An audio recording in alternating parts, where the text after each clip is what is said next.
오늘도 새벽 예배를 드리게 하신 하나님께 감사와 찬송과 영광을 올려드립니다. 우리 다 함께 사도신경으로 신앙 고백하신 후에 찬송가 263장을 부르신 후 사도행전 25장의 말씀을 읽으신 다음 오늘 말씀을 듣겠습니다. 오늘은 사도행전 25장 중에 13절로부터 22절의 말씀을 통해서 은혜를 나누도록 하겠습니다. 오늘의 말씀을 보면 바울은 그리스도를 증거한다는 이유 때문에 고통스러운 재판을 받아야 했습니다. 왜 이런 일이 그에게 일어났을까요? 즉 고난의 이유는 무엇일까요? 이것을 성경적으로 살펴보면 근본적으로 인간의 범죄로 인해서 고난이 세상에 오게 되었습니다. 아담과 하와의 범죄로 인해서 죄가 이 땅에 번지게 됩니다. 즉 고난이란 인과응보의 결과입니다. 그러므로 우리는 내가 고난을 당할 때에 먼저 생각할 것은 혹시 이것이 나의 죄 때문이 아닌가 생각해 봐야 합니다. 그러나 모든 고난이 다 나의 죄 때문만은 아닙니다. 이것을 주목하지 않으면 욥의 친구들처럼 참으로 고난의 의미를 깨달을 수 없습니다. 또한 연단의 기회를 주기 위해서 하나님께서 우리에게 고난을 주시기도 합니다. 운동선수들을 훈련시키기 위해서 코치는 선수들에게 많은 훈련이란 고난을 통해 연단케 하여 좋은 선수로 기릅니다. 선생님은 실력 있는 좋은 학생들을 만들기 위해서 시험도 보고 숙제도 주고 쓰게 하여 연단을 시키는 것입니다. 저는 참 많은 고난을 체험했습니다. 그래서 저의 모난 성격이 많이 원만해지고 저의 무지함이 많이 깨우쳐졌습니다. 다시 말해서 연단을 통해서 성숙되어 가는 것을 고백하지 않을 수가 없습니다. 세 번째 이유는 교만하지 않게 하시려고 하나님은 우리에게 고난을 주십니다. 바울은 육체의 가시로 인해서 고생을 많이 했습니다. 그래서 하나님께 3번이나 고쳐달라고 간절히 기도합니다. 그러나 하나님께서는 내 은혜가 네게 족하다고 하시면서 거절하십니다. 왜 바울에게 이런 고난을 주셨을까요? 그것은 그가 3층 전에 치험을 가지고 있었기 때문에 교만치 않게 하시려고 고난을 주신 것입니다. 넷째로 더 좋은 것을 주시기 위해서 고난을 주시기도 합니다. 사람에게는 그릇이란 것이 있습니다.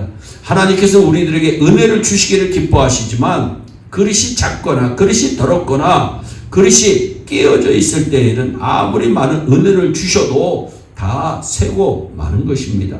그래서 하나님께서는 더 좋은 것을 주시기 위해서 먼저 그릇 준비하라고 고난을 주십니다. 고난을 받으면 그릇이 커지고 고난을 받으면 회개의 기도를 통해 그릇을 청소합니다. 그래서 세상에서 가장 좋은 대학은 고생대학입니다. 5번째 이유는 하나님의 영광을 위해서 고난을 주십니다. 요한복음 11장에 보면 나사로가 병들었을 때 예수님 말씀합니다. 이 병은 죽을 병이 아니다. 하나님의 영광을 위한 병이다. 고난의 유익은 고난을 받을 때 우리가 절망하면 그것은 해가 됩니다.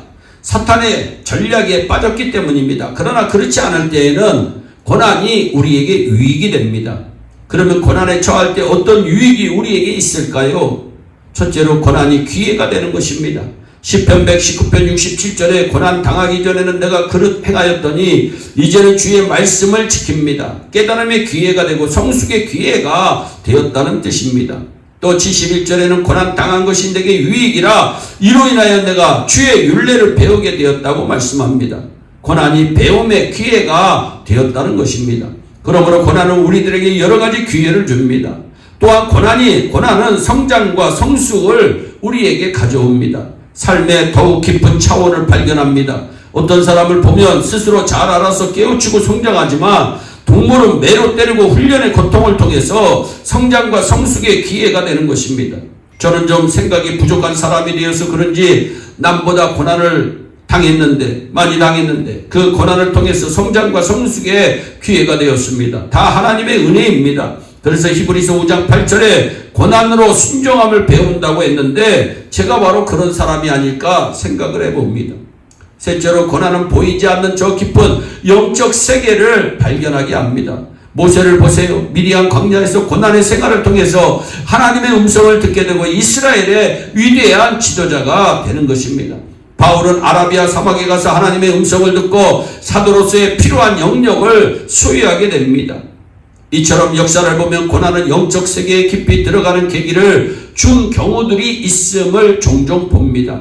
찬송가 작사가인 크로소비가 3,000개의 유명한 찬송을 작곡할 수 있었던 것은 고난을 통한 체험이 있었기 때문입니다.